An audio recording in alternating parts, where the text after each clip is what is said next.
Allah Tritunggal, Allah Bapa, Anak dan Roh Kudus. Puji dan sembah kami panjatkan ke hadirat-Mu pada hari ini di Minggu Pentakosta ini. Boleh Engkau layakkan kami beribadah, memuji dan memuliakan nama Tuhan. Kiranya Tuhan, curahan Roh Kudus-Mu bagi kami seluruh warga jemaat-Mu yang berbeda saat ini dan mendengarkan firman-Mu. Engkau yang tetap mengajari kami, agar kami dapat mengerti akan firman-Mu dan Roh Kudus-Mu tetap tercurah di dalam hati kami. Terima kasih Bapa, berfirmanlah Engkau, sebab kami telah siap untuk mendengarkannya. Di dalam Kristus Yesus kami berdoa. Amin. Bapak Ibu, Saudara yang terkasih dalam Kristus Yesus, dan juga pemirsa kami yang ada di rumah, firman Tuhan yang menyapa kita pada Minggu Pentakosta saat ini tertulis dalam kitab Yohanes pasal 14, dimulai ayat 15 hingga pada ayat 26. Demikian firman Tuhan. Jikalau kamu mengasihi aku, kamu akan menuruti segala perintahku. Aku akan minta kepada Bapa, dan Ia akan memberikan kepadamu seorang penolong yang lain, supaya Ia menyertai kamu selama-lamanya, yaitu Roh kebenaran. Dunia tidak dapat menerima Dia, sebab dunia tidak melihat Dia dan tidak mengenal Dia.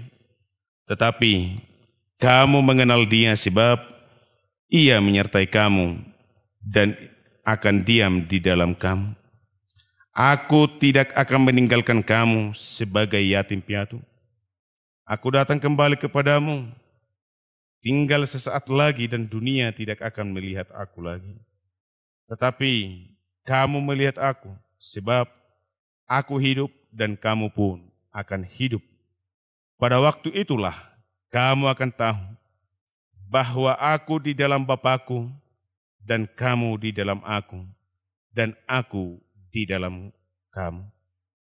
Barang siapa memegang perintahku dan melakukannya, dialah yang mengasihi aku.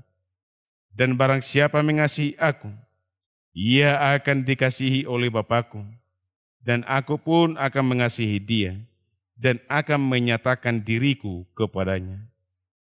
Judas yang bukan Iskariot berkata kepadanya, Tuhan, apakah sebabnya maka Engkau hendak menyatakan dirimu kepada kami dan bukan kepada dunia? Jawab Yesus, jika seorang mengasihi aku, ia akan menuruti perintahku.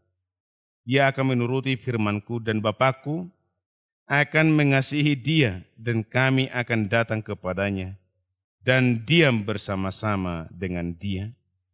Barang siapa tidak mengasihi aku, ia tidak menuruti firman-Ku, dan firman yang kamu dengar itu bukanlah daripadaku, melainkan dari Bapa yang mengutus aku. Semuanya itu kukatakan kepadamu selagi aku berada bersama-sama dengan kamu. Tetapi penghibur, yaitu Roh Kudus, yang akan diutus oleh Bapa dalam namaku, dialah yang akan mengajarkan segala sesuatu kepadamu dan akan mengingatkan kamu akan semua yang telah kukatakan kepadamu. Demikian pembacaan firman Tuhan, kita nyanyikan firman-Mu menjadi terang.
bagi kita semuanya. Sekarang kita Bapak Ibu Saudara yang terkasih telah tiba di Minggu Pentakosta. Minggu turunnya Roh Kudus, Minggu hari ke-50. Oleh karena itu, setiap orang yang percaya kepada Tuhan, dia harus bersukacita. Karena Roh Kudus telah ada di dalam hidupnya. Ada amin? Apakah Bapak Ibu Saudara yang terkasih sekarang dipenuhi oleh Roh Tuhan? Pasti ya. Semuanya kita dipenuhi oleh Roh Tuhan. Bapak Ibu Saudara yang terkasih, sebelum Yesus naik ke surga, dia mengatakan kepada murid-muridnya, "Aku menyertai kamu senantiasa kepada akhir zaman." Ungkapan dan perkataan itu Bapak Ibu Saudara yang terkasih bukan ungkapan dan pernyataan biasa-biasa saja. Namun itu adalah ungkapan dan pernyataan yang benar-benar terjadi, yakni dengan turunnya Roh Kudus bagi murid dan orang percaya. Murid dan orang percaya pada saat turunnya Roh Kudus sangat bersukacita, sangat bergembira oleh karena firman Tuhan, perkataan Yesus sebelum naik ke surga nyata dan dinyatakan. Oleh karena itu, Bapak Ibu Saudara yang terkasih, dengan Roh Kuduslah mengajarkan kita orang-orang percaya mengenal dan mengerti segala perbuatan-perbuatan Yesus di tengah-tengah dunia ini. Dengan kuasa Roh Kuduslah kita boleh mengenal dan mengerti segala perbuatan Yesus di tengah-tengah dunia ini. Untuk mengarahkan hati dan pikiran kita serta iman percaya kita, supaya bertumbuh di dalam firman Tuhan. Ada dua hal yang harus kita perhatikan lewat khotbah kita saat ini, yakni yang pertama, kita harus mengasihi dan melakukan perintah Allah. Jika kita baca Bapak Ibu Saudara yang terkasih pada ayat 15, ayat 21, 23 dan 24 dikatakan, "Jikalau kamu mengasihi aku, kamu akan menuruti segala perintahku. Barang siapa memegang perintahku dan melakukannya, dialah yang mengasihi aku. Dan barang siapa mengasihi aku, ia akan dikasihi oleh Bapa-Ku. Dan aku pun akan mengasihi dia dan akan menyatakan diriku kepadanya." Jawab Yesus, "Jika seorang mengasihi aku, ia akan menuruti firman-Ku. Dan Bapa-Ku akan mengasihi dia dan kami akan datang kepadanya dan diam bersama-sama dengan dia. Barang siapa tidak mengasihi aku, ia tidak menuruti firman-Ku. Dan firman yang kamu dengar itu bukanlah daripadaku, melainkan dari Bapa yang mengutus aku." Salah satu kunci utama bagi orang percaya ialah saling mengasihi serta menuruti dan melakukan perintah Tuhan. Kenapa Bapak Ibu Saudara yang terkasih? Supaya setiap apa yang kita minta di dalam nama Tuhan akan diberikan. Salah satu bentuk menuruti dan melakukan perintah Tuhan, yakni mengasihi sesama. Kita mengasihi karena Allah lebih dahulu mengasihi kita. Jikalau seorang berkata, aku mengasihi Allah dan dia membenci saudaranya yang dilihatnya, tidak mungkin mengasihi Allah yang tidak dilihatnya. Barang siapa mengasihi Allah, ia harus juga mengasihi saudaranya yang dilihatnya. Boleh kita baca di dalam 1 Yohanes pasal 14 ayat 19 hingga sampai ayat 21. Kami bacakan dari sini. Bapak, Ibu, Saudara yang terkasih, demikian dikatakan.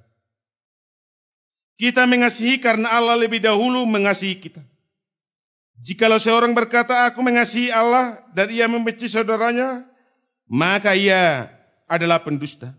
Karena barang siapa tidak mengasihi saudaranya yang dilihatnya, tidak mungkin mengasihi Allah yang tidak dilihatnya. Dan perintah ini kita terima dari dia. Barang siapa mengasihi Allah, ia harus juga mengasihi saudaranya. Kalau di dalam Matius pasal 22 ayat 37 dan ayat 40, Bapak Ibu Saudara yang terkasih, dikatakan di sana, kasih adalah hukum yang terutama. Kasihilah Tuhan Allahmu dengan segenap hatimu dan dengan segenap jiwamu dan dengan segenap akal budimu. Kasihilah sesamamu manusia seperti dirimu sendiri. Itu sebabnya Bapak Ibu Saudara yang terkasih, Yesus berkata, jikalau kamu mengasihi aku, kamu akan menuruti segala perintahku.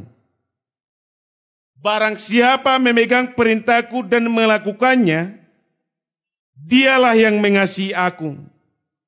Dan barang siapa yang mengasihi aku, ia akan dikasihi oleh Bapa-Ku, dan aku pun akan mengasihi dia, dan akan menyatakan diriku kepadanya. Jika seorang mengasihi aku, ia akan menuruti perintahku, ia akan menuruti firmanku, dan Bapa-Ku akan mengasihi dia. Barang siapa tidak mengasihi aku, ia tidak menuruti firmanku, dan firman yang kamu dengar itu bukanlah daripadaku, melainkan dari Bapa yang mengutus aku. Bapak, Ibu, Saudara yang terkasih di dalam Kristus Yesus, kita mengasihi karena Allah lebih dahulu mengasihi kita. Sebagai tanda bahwa Allah mengasihi kita, kalau kita lihat pada Matius 5 ayat 43 hingga ayat 48, Bapak Ibu Saudara yang terkasih, boleh kita ringkas di sana bahwa diberikan yang terbaik bagi kita. Allah mengasihi kita karena Tuhan memberikan yang terbaik bagi kita. Itulah tanda bukti Allah mengasihi kita. Yang kedua, kasih Allah itu adalah besar. Jika di dalam Yohanes 3 ayat 16 dikatakan, karena begitu besar kasih Allah akan dunia ini, sehingga ia telah mengaruniakan anaknya yang tunggal, supaya setiap orang yang percaya kepadanya tidak binasa, melainkan beroleh hidup yang kekal. Bapak Ibu Saudara yang terkasih di dalam Kristus Yesus, itulah bukti nyata bahwa Allah lebih dahulu mengasihi kita. Oleh karena itu, kita diarahkan dan diajak Bapak Ibu Saudara yang terkasih, supaya kita mengasihi dan menuruti segala apa yang Tuhan firmankan, perintahkan bagi kita. Supaya kita bisa boleh mengasihi dan menuruti apa yang Tuhan firmankan bagi kita, dikatakan dalam kitab Judas ayat 21. Peliharalah dirimu demikian dalam kasih Allah, sambil menantikan rahmat Tuhan kita Yesus Kristus untuk hidup yang kekal. Peliharalah dirimu demikian dalam kasih Allah, sambil menantikan rahmat Tuhan kita Yesus Kristus untuk hidup yang kekal. Bapak Ibu Saudara yang terkasih, perlunya rupanya memelihara hidup ini dalam persekutuan dengan Tuhan. Itulah salah satu cara agar kita boleh memiliki kasih terhadap Allah dan juga kasih terhadap sesama umat manusia. Secara vertikal dan horizontal, kasih itu harus kita wujud nyatakan di dalam hidup kita. Kita menuruti perintah Tuhan dan perintah itu tidak berat. 1 Yohanes 5 ayat 3, mari kita baca. Bapak Ibu Saudara yang terkasih, 1 Yohanes 5 ayat 3 dikatakan, kita harus menuruti perintah Tuhan itu. Karena perintah Tuhan itu tidak berat.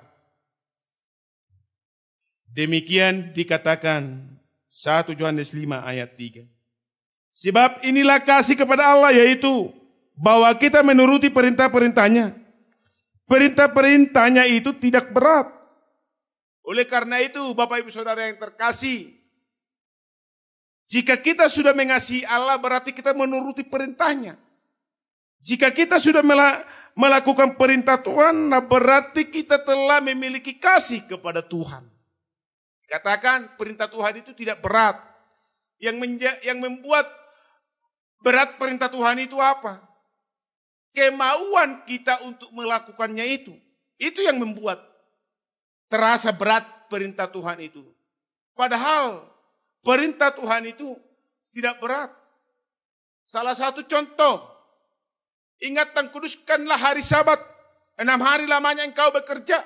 Tuhan sudah memberikan waktu bagi kita bekerja 6 hari. Tetapi kenapa kita harus mesti bekerja lagi pada hari yang ke-7? Kan kita yang membuat itu susah untuk melakukan perintah Tuhan itu. Baru dikatakan, hormati dan taatilah orang tuamu.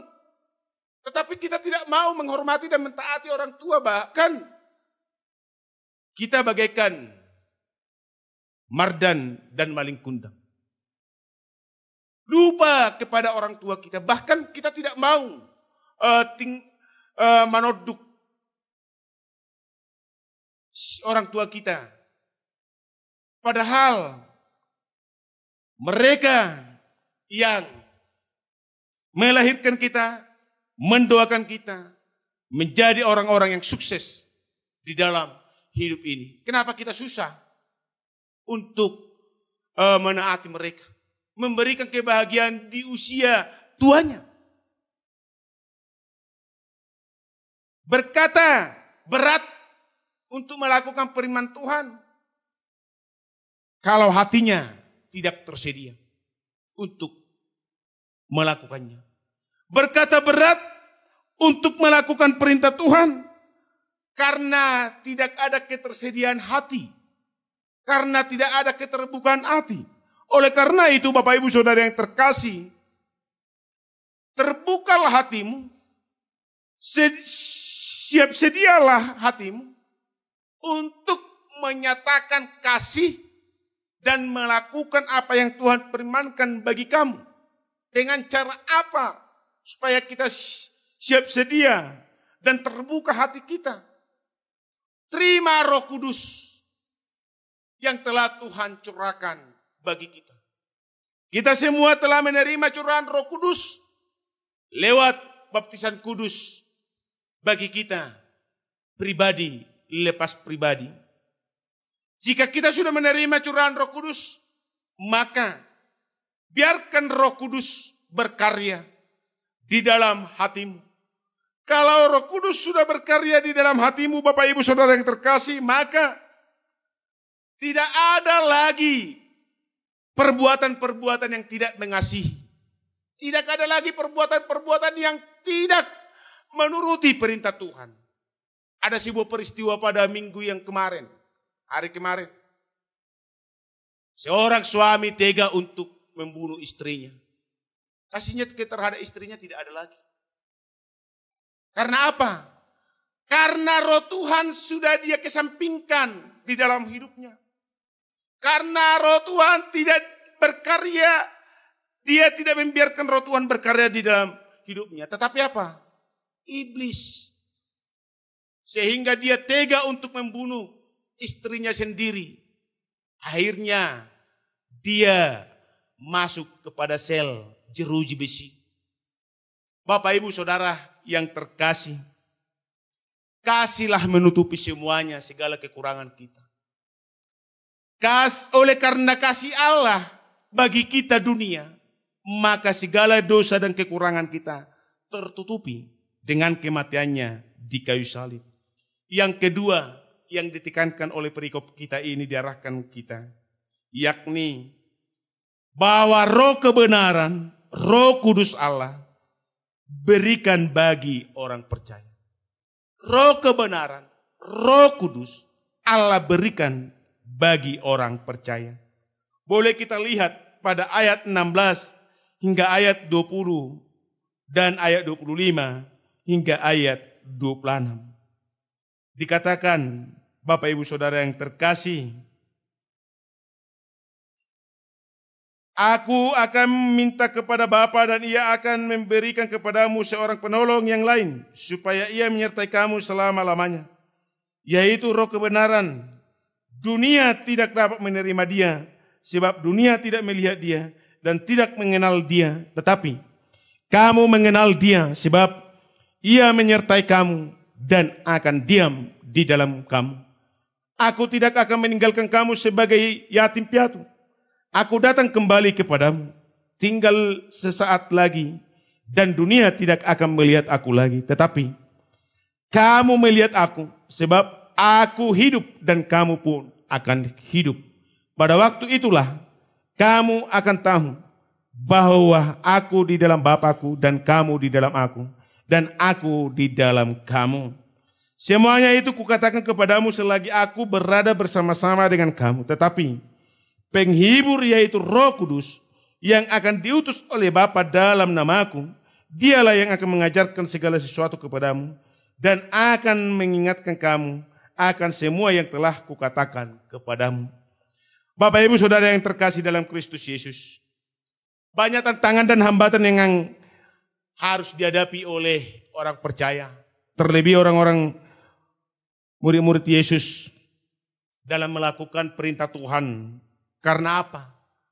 Karena mereka tidak lagi bersama dengan Yesus. Yesus mengetahui kekacauan dan kegelisahan hati murid-murid saat dia akan mau naik ke sorga. Saat dia telah mengucapkan sebuah perkataan bahwa dia akan meninggalkan murid-muridnya. Sedih hatinya semua murid-murid Yesus. Tapi Yesus berkata, dikatakan, Bapak Ibu Saudara yang terkasih, aku tidak membiarkan kamu, meninggalkan kamu sebagai yatim piatu. Pada ayat 18, aku tidak akan meninggalkan kamu sebagai yatim piatu. Aku datang kembali kepadamu. Ungkapan tersebut menyatakan bahwa Tuhan senantiasa bersama-sama dengan orang-orang percaya. Dan hal itu telah terwujud di dalam turunnya Roh Kudus. Di dalam datangnya Roh Kudus bagi orang-orang percaya, bagi murid-murid Yesus. Kalau pada Yohanes 16 ayat 8 hingga ayat 15, boleh kita baca di sana Bapak Ibu Saudara yang terkasih, bahwa pekerjaan Roh penghibur atau Roh Kudus akan menginsapkan dunia akan dosa, kebenaran dan penghakiman, dan meyakinkan semua orang bahwa Yesus Kristus yang tersalib itulah Tuhan dan Juru Selamat manusia. Bapak Ibu Saudara yang terkasih, dengan turunnya Roh Kudus menyadarkan manusia bahwa hidupnya adalah orang yang berdosa. dan meyakinkan manusia bahwa juru selamat hidupnya adalah Yesus Kristus yang telah mati dan bangkit dari kematian, menyelamatkan manusia dari dosa. Yakinnya kita Bapak Ibu Saudara yang terkasih, jikalau kita sudah sadar diri atas perbuatan dosa yang kita lakukan, itu adalah Roh Kudus yang menyadarkan kita. Yakin doa di sini? Berbuat dosa, berbuat kesalahan kita, tapi setelah berbuat kesalahan kita sadar bahwasanya itu rupanya sudah salah. Siapa yang bekerja di sana? Roh Kudus. Yakinkah kita dalam hidup kita ini bahwa dalam sebuah perjalanan hidup yang kita jalani untuk menggapai impian kita, cita-cita kita, kita terasa putus terasi dan tidak dapat lagi, tetapi suatu ketika kita boleh menjalaninya dan bahkan menggenggam sebuah keberhasilan dalam hidup. Siapakah yang berkarya di sana? Roh Kudus yang memampukan. Roh Kudus yang memberikan sebuah pengharapan. Sehingga tak putus-putusnya kita berjalan untuk menggapai cita-cita kita. Tak putus-putusnya kita berjalan untuk menggapai apa yang kita mimpikan. Itu makanya dikatakan dalam Yohanes 16 ayat 8 hingga ayat 15 itu. Menyadarkan kita, Roh Kudus yang Tuhan berikan bagi kita, roh penghibur itu, menyadarkan kita bahwa kita ini adalah orang yang berdosa. Orang yang lemah, orang yang tidak kuat.